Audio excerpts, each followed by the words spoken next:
Alors bonjour à tous, bienvenue sur dailyfx.fr. Nous sommes le lundi 9 mai 2016 et c'est donc l'heure du morning meeting. Vincent Gann pour vous retrouver.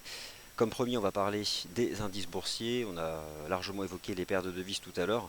Je vais revenir rapidement sur mon argumentaire sur le dollar américain. C'est compliqué de se positionner dessus, à savoir simplement que la semaine dernière, des données fondamentales censées le faire baisser l'ont fait remonter. Donc voilà, à un moment ou à un autre, lorsque des données baissières ne font plus baisser un marché qui baisse depuis fin janvier, mieux vaut éviter de le vendre à court terme, ce dollar américain qui se reprend, notamment face aux devises des antipodes, mais aussi face à la livre sterling. Vous avez sur les yeux l'avertissement sur les risques liés au trading. Non, alors, nous, on va se concentrer sur les indices boursiers, divergence haussière, j'ai beaucoup tweeté ça ce matin, ça fait partie de mes premiers tweets. Le marché action va rebondir, et rebondit déjà, soutenu par des configurations techniques limpides. Alors, à la fois sur les indices US, on a eu 2 semaines consécutives de baisse à Wall Street, c'est très rare. Wall Street corrige rarement 2 semaines de suite, et généralement ça rachète rapidement. Il y a des divergences haussières un peu partout sur les indices, on les retrouve même sur le taux USD Yen. Voilà, moi je reviens donc sur ce que je vous ai proposé ce matin, alors pas dans cette émission, mais via Twitter, un scénario de rebond. Un article aussi se trouve sur notre site internet dailyfx.fr. Je vous laisse en prendre connaissance, mais clairement, le marché est soutenu et devrait se reprendre davantage, et c'est déjà bien repris depuis ce matin. Alors, c'est une semaine classique sur le plan de l'agenda macroéconomique. Je reviens rapidement dessus puisque c'est le morning meeting où on évoque quand même la macro. Le rapport NFP, les indicateurs avancés aux États-Unis. Bon, il y a eu un certain nombre de données décevantes. Rappelez-vous la semaine dernière, l'économie américaine qui manque en avril le consensus quant à sa capacité à créer des emplois. Alors malgré tout, elle en a quand même créé 160 000, hein, c'est pas zéro, pas de destruction d'emplois. Mais le marché attendait mieux. Que nous disent les marchés à terme? Eh bien, en juin, pas de hausse de taux aux États-Unis, probablement plus en septembre. En tout cas, ce qui a permis tout de même au dollar américain de bien clôturer la semaine dernière, il faut aller en fait dans les détails du rapport sur le marché du travail. Les salaires continuent de croître aux États-Unis, et ça forcément, c'est la dimension prix, on va dire, du marché du travail. Ça soutient donc le dollar américain. Bon, on va en reparler dans un instant du dollar US. D'abord, on va se concentrer sur les indices boursiers. Euh, Aujourd'hui, bon, pas de statistiques majeures. Il y a quand même des discours de membres du FOMC, le Comité de politique monétaire de la Réserve fédérale. Comme chaque lundi après-midi, la Banque centrale européenne met à jour le développement de ses programmes monétaires. Donc voilà, qu'est-ce qu'elle a racheté, qu'est-ce qu'elle n'a pas racheté. Bon, voilà, mais la séance macroéconomique majeure de la semaine, c'est vendredi 13. Et puis jeudi, la Banque d'Angleterre, donc la banque centrale majeure qui s'exprime cette semaine. Le DAX, scénario haussier. Donc, je vais passer en plein écran, on verra plus clair. Divergence haussière, c'est propre. Le DAX nous refait un scénario à la 8 avril. Superbe divergence haussière en données 4 heures. On a ici un scénario identique depuis ce matin. Déjà le canal a tenu, ça c'est propre. En réalité on se reprend sur 9733 qui était le point d'accélération du 12 avril. Le CAC sur support, les indices US sur support, l'USD Yen en divergence haussière D1. Bon voilà. Il y a quand même, après 2 semaines de correction, de quoi, lundi, mardi, défendre un scénario de rebond. Le GR30, qu'est-ce qu'on peut faire dessus? Alors bon, attention, hein, le timing c'était ce matin pour des achats, je ne sais pas si certaines personnes y sont. Voilà donc ce que je vous propose. À la base, ça c'est la tendance depuis le 11 février. Depuis le 11 février, le marché action se reprend, mais ce n'est pas une hausse verticale. On a une macro qui est décevante, mais toujours pareil, hein, on a en sous-jacent l'action des banques centrales, notamment la Banque Centrale Européenne, et donc une réserve fédérale moins agressive. On va probablement avoir, je pense, une nouvelle jambe haussière, peut-être même aux US. Donc nouvelle jambe haussière aux US, nouvelle jambe haussière sur les indices européens. Le bas de canal, rappelez-vous le principe, un des principes que j'applique dans l'analyse et que je reporte au trading, le principe du premier test. Un point, 2 points. Et donc ici, on a eu le premier test du bas de canal sur le GR30. Superbe divergence haussière en données H4 active. On a refranchi MM20, donc ça c'est propre. Alors maintenant, on peut avoir quelque chose comme ça. Regardez à l'époque. On avait fait la div et on a eu un range entre MM20 et MM50. On va sûrement faire quelque chose de cette nature-là. Donc, on a eu une impulsion. Maintenant, ça devrait un peu temporiser pour avoir un scénario comme ça, où le marché va peut-être un peu retracer, être pris par en bas par la MM20 et finir par dépasser MM50. Donc, Un bon point d'entrée maintenant, forcément, ce serait revenir sur 9916. Bon, on est 120 points au-dessus. Est-ce que c'est possible? Bah écoutez, regardez ici à l'époque, c'était possible, on est revenu sur MM20. Donc là, on n'est plus sur un timing d'achat, c'était clairement ce matin. Lorsque je parle de timing d'achat, je m'intéresse surtout à la gestion du risque. Pour moi, c'est ce qui compte le plus. Un niveau de prix où je sais exactement où positionner mon stop. Et que financièrement, ce soit acceptable par rapport à la taille du compte de trading. Donc on s'est bien repris. Moi cette semaine j'ai un scénario finalement de poursuite de développement de ce canal. Bien sûr si on en sort par le bas c'est terminé. Donc là j'aurais tendance à dire qu'après l'impulsion de cette première partie de session européenne on peut avoir quelque chose un peu plus latéral. MM50 va venir appuyer sur les cours. On ne va pas la franchir du premier coup. Vraiment concentrez-vous sur ce que le marché avait fait le 8 et le 12 avril. Entre le 8 et le 12 avril en donné 4 heures on peut avoir quelque chose de très similaire. Un test de MM50, un retour sur MM20 qui la soutiendrait les cours. Donc pour un achat, MM20, laissez-lui le temps de remonter. Possible par contre qu'on aille là chercher MM50 rapidement dans la foulée.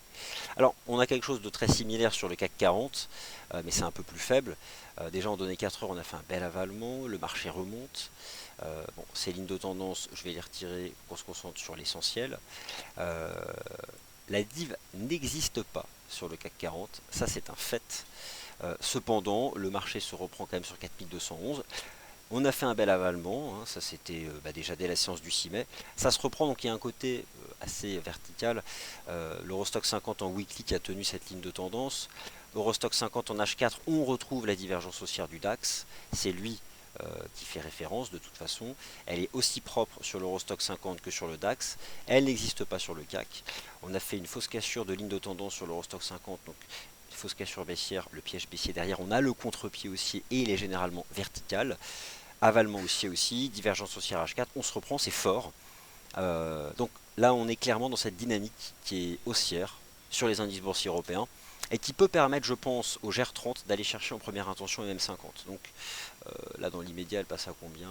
Elle est sur du 10 130, bon 10 100, le marché devrait pouvoir chercher 10 100. Ensuite faire quelque chose de latéral entre ces deux moyennes mobiles et ensuite repartir en avant. Alors les indices boursiers américains, j'aurai l'occasion d'en reparler cet après-midi, mais toujours pour rester en Europe mais un peu plus anglo-saxon, le FTSE est représenté ici par le CFD UK 100 qui tient aussi un support 6066, belle mèche basse la semaine dernière. Là aussi 2 semaines consécutives de correction, je pense que cette semaine on va rebondir pour toutes les raisons techniques évoquées. Des divergences haussières en H4 très propres, des pièges baissiers, des fausses cassures de lignes de tendance, des structures en chandelier japonais sur support, des avalements haussiers, mais limite ici presque une pénétrante haussière. Donc on a quand même un ensemble de facteurs qui permettent d'envisager un rebond, une reprise haussière des indices boursiers. Et notamment, donc je trouve que le plus propre, clairement, c'est le GR30 ici qui est très très propre, ainsi que l'Eurostoxx 50. Donc voilà, ça ce sont des choses qui me plaisent. Les indices boursiers en Europe, aux États-Unis, j'en parlerai cet après-midi dans le morning meeting. Donc, alors, ce scénario haussier sur les indices boursiers est-il nuisible au Bund? Écoutez, non. Étrangement, il n'y a pas là de déplacement des capitaux. Alors en même temps, c'est pas non plus hyper haussier. Moi, j'en ai beaucoup parlé la semaine dernière d'un scénario de rebond. On s'est bien repris. Je ne vais pas m'enflammer sur le Bund, je ne sais pas jusqu'où il peut aller. Il a tendance à latéraliser.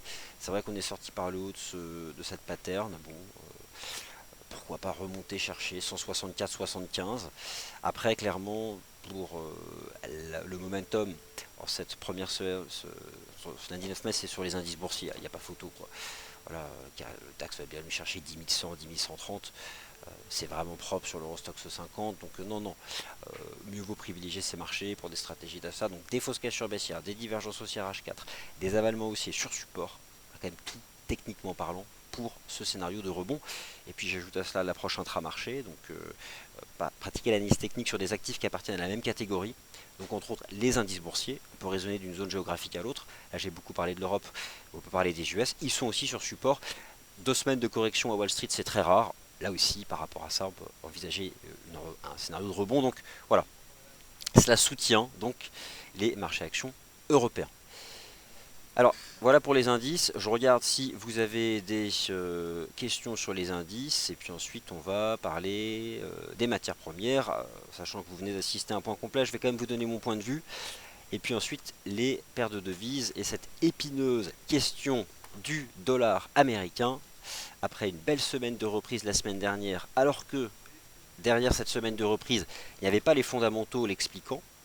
Mais voilà, on baisse depuis début décembre sur le dollar US, on est revenu à proximité de support, il y a des rachats de short. Lorsque je suis sur le DXY, le fameux indice dollar US, bon, on est sous cette résistance, mais en même temps c'est bien repris la semaine dernière, il n'y a pas de rejet pour autant. L'analyse technique de l'US dollar index de FXCM compliqué une stratégie de vente, mais en même temps NZD USD sur support, ça pourrait faire double top. Le FX est très compliqué. Alors, il y a des rotations parfois. Je trouve que là, la visibilité en termes de momentum, elle est du côté des indices boursiers. Et c'est haussier. Et je pense que cela peut rester en ce début de semaine. Voilà. Donc là, c'est le GR30. Et on passe sur le FX. Je vois pas d'autres questions. Alors si, il serait bien d'avoir votre point de vue sur le DAX dès 9h. Alors, si, alors, justement, bonne question. Écoutez, je vous invite donc par exemple à aller sur mon compte Twitter. C'est vrai que moi je donne mon avis sur les indices boursiers à 11h pour respecter donc notre organisation de points de marché par classe d'actifs. Ça c'est une question de visibilité. Mais si vous voulez, si vous reprenez mon compte Twitter et que vous regardez donc mes tout premiers tweets, le premier donc qui a été fait je pense avant 9h était justement sur le DAX GR30. C'est un des tout premiers ce matin, voilà, juste avant 9h, voilà, DAX GR30, à 9h10, où voilà, j'ai expliqué que le marché pouvait nous faire un scénario à la 7 avril, c'était un scénario de rebond, avec cette divergence haussière donc en H4 sur le GR30. Le FX et le dollar américain, et ensuite les paires croisées. Alors voilà, ça c'est le dollar US en weekly chart. Belle semaine de reprise la semaine dernière. On a quasiment retracé la dernière semaine d'avril qui était fortement baissière. Mais voilà, belle semaine de reprise, quelques configurations en chandelier intéressantes. Un marché qui rebondit alors que les fondamentaux devaient le faire baisser. Regardez ce qu'a fait l'euro-dollar vendredi. La donnée brute tombe. Le marché attendait 200 000 créations d'emplois, il y en a 160 000. Euro-dollar, 1,1475 en quelques secondes, sans point de reprise. Ok. Vendu immédiatement. Et puis finalement clôture à 1,14, clôture tout en bas. Là le dollar américain, je vais vous donner mon point de vue en reprenant un graphique de l'euro-dollar en weekly. C'est le lundi de toute façon qu'il faut faire ce travail là. Après on connaît par cœur les niveaux weekly et on se détend. Enfin on peut se concentrer sur l'intraday. Alors voilà, ça c'est l'euro-dollar en weekly chart. Forcément, le chandelier de la semaine dernière, c'est presque une shooting star. C'est moche, mais on a sous nos pieds quand même cette structure ici qui est propre, ce grand corps haussier du 23 avril. En cours de clôture, bon, bah, on n'a pas cassé un 14, donc le RSI est toujours au-dessus de 50. C'est clairement compliqué, et en même temps, bon, c'est compliqué pourquoi? Parce que ça, c'est la zone d'hyper volatilité. Je suis très partagé. Une stratégie d'achat a l'avantage de savoir d'avoir un risque limité. D'accord. La stratégie de vente, bon, je dirais que c'est ceux qui ont réussi à le faire dans le haut de canal. Il y avait on a en données hebdomadaires ce superbe canal haussier sur l'eurodoll. Par contre, il est peu pentu. Je sais pas, j'ai pas regardé. Il y a peut-être un outil ici pour trouver l'angle, mais ça peut être 45 degrés, donc le bas de canal est loin. On travaille un 14, un seul décisif. Bon, j'ai pas trop, je vais avoir vraiment du mal à vous proposer quelque chose sur ce marché. Alors, la semaine dernière, le 3 mai, il y avait eu cette shooting star D1. J'ai expliqué qu'il fallait la confirmer, elle a été confirmée, le marché a baissé. On est tombé sur un 14. Bon, ça c'est quoi comme moyenne mobile? C'est la 50. Laissez-moi juste mettre la 20 pour voir un peu ce qu'il en est. C'est pour ça que moi je fais beaucoup de décorrélés maintenant. Elle s'est mise à plat, voilà, elle s'est mise à plat, elle est juste en bas, elle est sur un 13,50. Bon, voilà, on tergiverse autour d'un 14, j'ai pas d'opinion. J'ai pas d'opinion. Je vais vous dire une bêtise si je me force. Le câble. Un GBP qui est sous pression, qui a bien baissé. Bon, on a cette structure là qui est négative. Il y a la Banque d'Angleterre cette semaine. On voit un 44 ans. Le marché tente de défendre un 44. Alors, un 44, c'est un niveau important. Pourquoi? Rappelez-vous, c'était ce niveau de prix. Alors, potentiellement, le câble est sur support. Franchement, là, la semaine dernière est quand même violente sur le GBP. Il y a la Banque d'Angleterre. C'est vrai que le RSI-D1 commence à se stabiliser sur 50. En fait, 1,44 $, je vais le mettre précisément, c'était le seuil d'accélération 1,4400. Hop, je reviens dessus. C'était le seuil d'accélération du 25 avril. On avait fait un gap aussi, on l'avait comblé. C'est lorsqu'on a fait cette séance du 25 avril que j'ai visé 1,4668. Ça a été atteint. Le marché retombe. Là, on retravaille le niveau. Bon, on retravaille le support. Euh, mais je dirais que imaginons qu'on ait eu envie de s'exposer au 1,44 $ sur le GBP USD. Bon, le marché ce matin il a fait 1,4375. Bon, en même temps, voilà, pour une éventuelle stratégie d'achat du niveau que moi j'ai pas porté, hein, donc là aussi je vais pas dire que j'ai parlé de cette stratégie, c'est pas vrai. Le marché est passé en dessous, bon, en termes de risque, en effet, ça, je pense qu'on peut être encore bien placé. On retrouve aussi ce canal qu'on a sur aussi l'eurodoll. C'est vraiment compliqué. C'est un point intermédiaire, ça réagit. Mais en même temps, vu la semaine dernière, vu le chandelier du 3 mai, difficile d'envisager quelque chose. Après un 44, c'est l'ultime niveau. Voilà, c'est l'ultime niveau. J'ai quand même le sentiment que le marché pourrait aller chercher un peu plus bas, 43, mais c'est compliqué. USD Yen, on est là aussi. Alors, ça devient intéressant, l'USD Yen. Il y a des divergences positives sur les indices boursiers en Europe, aux États-Unis, à Londres. Il y en a une sur l'USD Yen en données journalières. Alors, elle n'est pas active. Autant vous dire que si ce soir, l'USD Yen, qui d'ailleurs, à 20 pips près, a failli faire 105,20. Je vous rappelle que 105,20, je vous remonte ce que c'est, c'était l'objectif majeur de l'épaule tête-épaule, à la cassure des 116, rappelez-vous, hein, cette stratégie baissière de moyen terme que nous accompagnons depuis la cassure des 116. L'idée c'était d'aller chercher ce niveau horizontal, architecte à 105,19. Bon, le marché, il n'a pas fait 105,19, et 105,54. 30 points. Bon, mais depuis la cassure de la ligne de coup, on a perdu quand même 1100. Là, ce que tente de faire l'USD Yen, c'est intéressant, puisque s'il reprend 107,66, il y a une divergence haussière active, et derrière, on remonte à 100, à 109. Alors, l'USD Yen, voilà ce que moi j'envisage de faire. J'ai besoin d'une D, hein. Forcément, là, il y a... Je ne sais pas comment va se former en fin de journée le chandelier D1 de l'USD Yen. Il y a quelque chose potentiellement d'intéressant, parce que si on dépasse le niveau, ça devient support. Il sera ensuite intéressant pour un achat sur retracement. Donc, mieux vaut pas le shorter. J'en parlais ce matin, cette résistance que j'excluais d'une stratégie de vente, parce qu'il y a cette contradiction haussière qui est propre et qui va en plus dans le sens des indices boursiers. C'est vrai que sur le FX, le USD Yen, c'est la paire de devises là plus fortement corrélée avec les indices boursiers. NZD USD, là aussi, bon, bas de canal, support horizontal, le voici, 0,68, mais en même temps potentiel double top sous 0,7053. Les devises des antipodes sont sous pression avec les importations chinoises, donc forcément devises des matières premières, mais en même temps le NZD USD est sur support. C'est un peu comme le dollar US qui a fait une belle semaine de reprise la semaine dernière, mais c'est sous des toutes premières résistances, donc quelle incertitude. Et à un moment ou à un autre, quand on n'y voit pas clair, il ne faut pas se forcer. Sinon se forcer, c'est mettre en risque le capital. En tout cas, le NZD USD, après plusieurs séances consécutives de baisse, se retrouve sur un support à 0,68.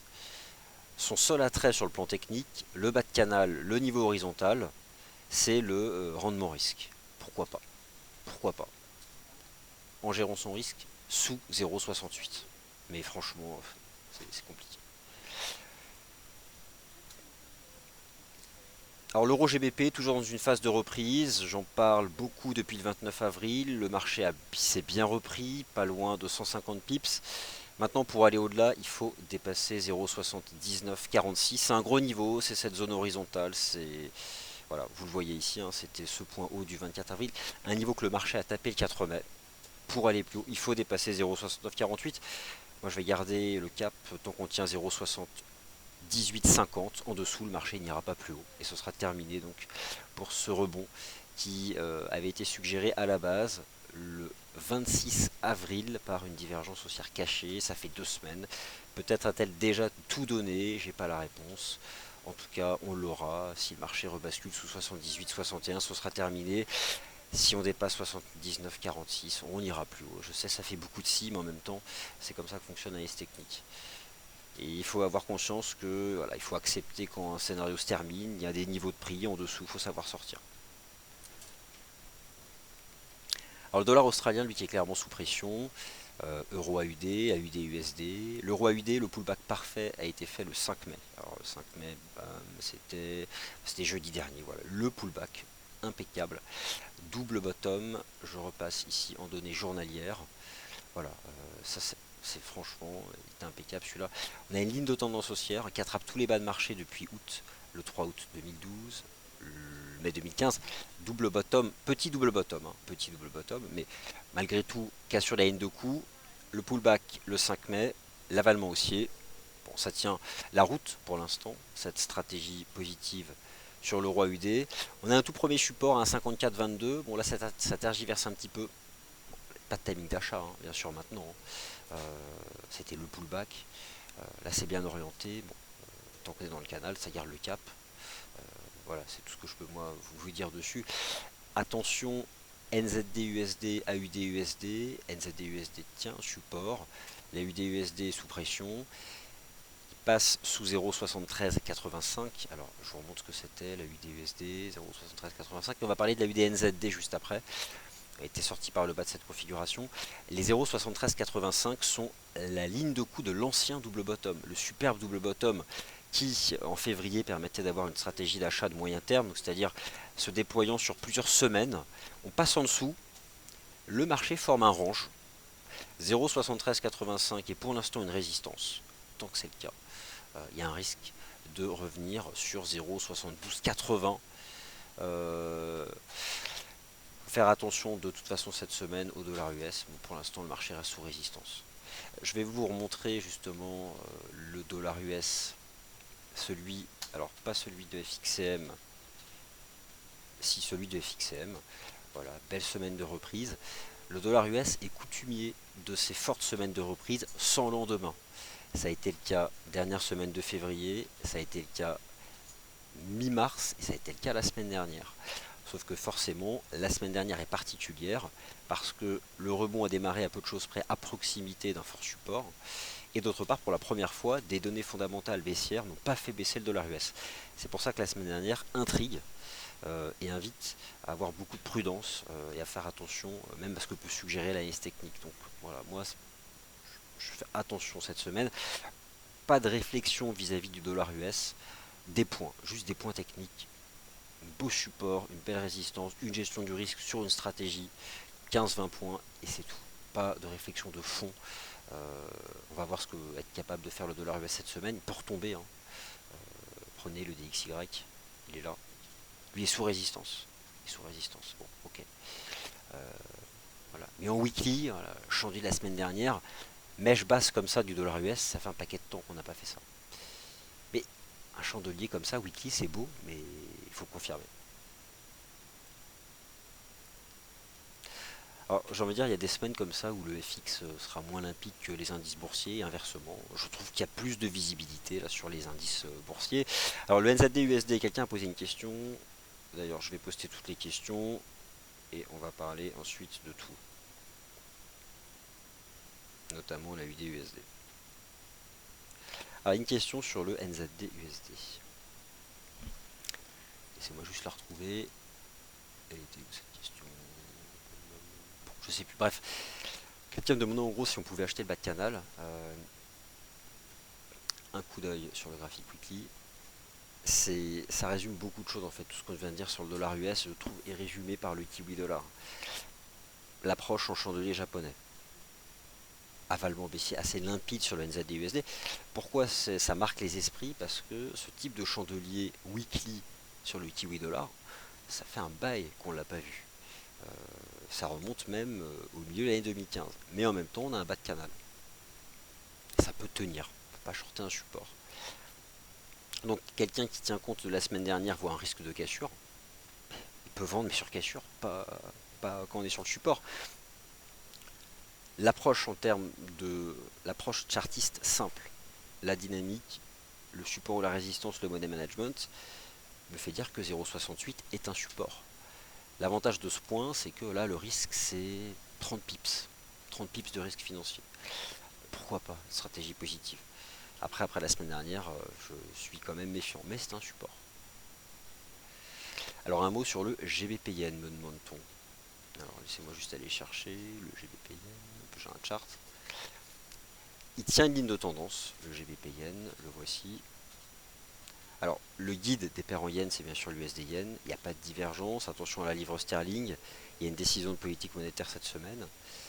Forcément, l'USD-Yen est beaucoup plus attractif s'il valide cette div, donc qui est à l'étude, mais qui peut être activé ce soir. Et derrière, franchement, on remontera chercher 110 si on dépasse ces 107,66. Donc, le surveille, ça peut être une stratégie dès demain matin. Hein. C'est actif, c'est parti. Pour l'instant, c'est pas le cas. En tout cas, l'USD-Yen se stabilise. Le GBP-Yen tient cette ligne de tendance. Vous l'avez là. Ligne de tendance haussière D1. On la tient, ça peut remonter. Pourquoi pas remonter chercher. Je vais vous trouver la toute première résistance horizontale. Elle est sur 156,65. Voilà, 156,65. Voilà, c'est ce que je peux vous dire. Donc, ça se reprend, c'est beau. Pas de div, il n'y a rien, mais c'est l'USD Yen qui les drive quand même, ces paires en yen. Le JPY peut être à nouveau sous pression du fait de son lien au risque. Et 2 semaines de baisse à Wall Street. Il y a une forte corrélation indice boursier US-USD Yen. Il y a des éléments techniques sur les indices boursiers plus l'USD Yen qui suggèrent qu'au moins le début de semaine peut être haussier. Et donc GBP Yen, c'est la catégorie des paires en yen, il peut en bénéficier. Techniquement, on a cette ligne de tendance. C'est la dernière des paires en yen sur laquelle je me dirigerai pour un achat. Mais ça peut en effet tout de même remonter vers 156,65. Alors on me demande le Speculative Sentiment Index du DAX, ça c'est une bonne question. Alors, dans l'idéal, pour que le SSI vienne confirmer ce scénario donc de divergence haussière H4 sur le DAX, il faudrait une augmentation des positions short. Bon là je l'ai pas. Je l'ai pas encore. Je l'ai pas à ma disposition, j'ai pas les. Mais dès que j'ai les chiffres, je le partagerai. Là je l'ai pas à ma disposition. Le CAD, forcément, que ce que je pense de l'USD CAD, eh bien je vais essayer de vous trouver la réponse.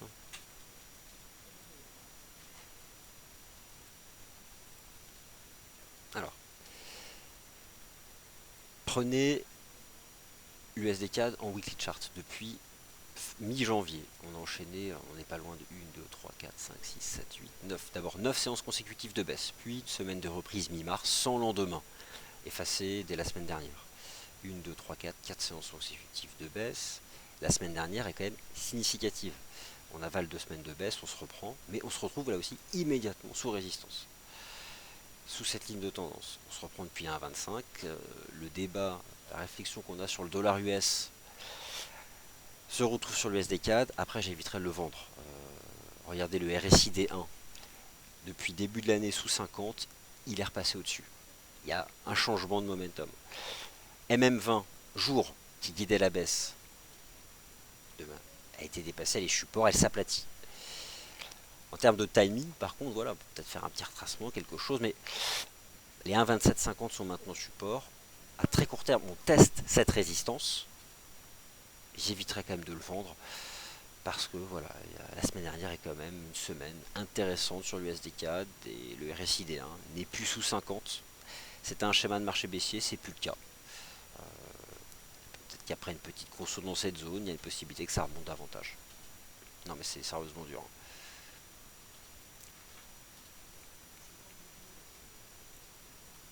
L'AUD-USD il est là, j'ai déjà répondu. Juste l'AUD-NZD. Alors lui, il est sur une ligne de tendance haussière, mais la réaction est très faible. Vous l'avez là, voilà. Le point bas du 21 avril, le point bas du 11 février. Alors 21 avril 2015, 11 février. On est sur la ligne de tendance. Le marché menace quand même de rompre. Il y a un risque. Et cela peut être forcément dû donc à la faiblesse de la UDUSD et peut-être à NZDUSD sur support. Bon, j'éviterai en tout cas d'exploiter pour utiliser cette ligne de tendance, il faudrait hein, le début d'une réaction. Et il n'y a pas d'IV, il n'y a rien, donc prudence.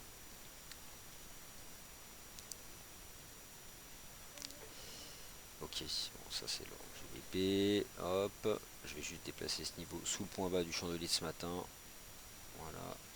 Passer en dessous, ce serait compliqué.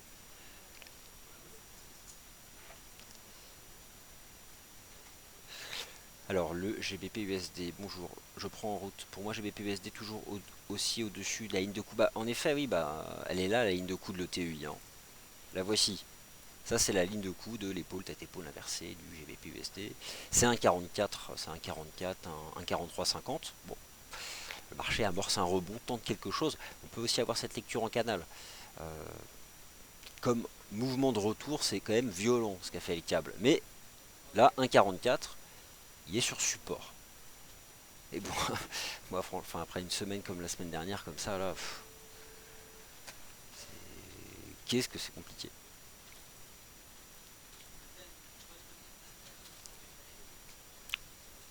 Ok, alors, hop, on va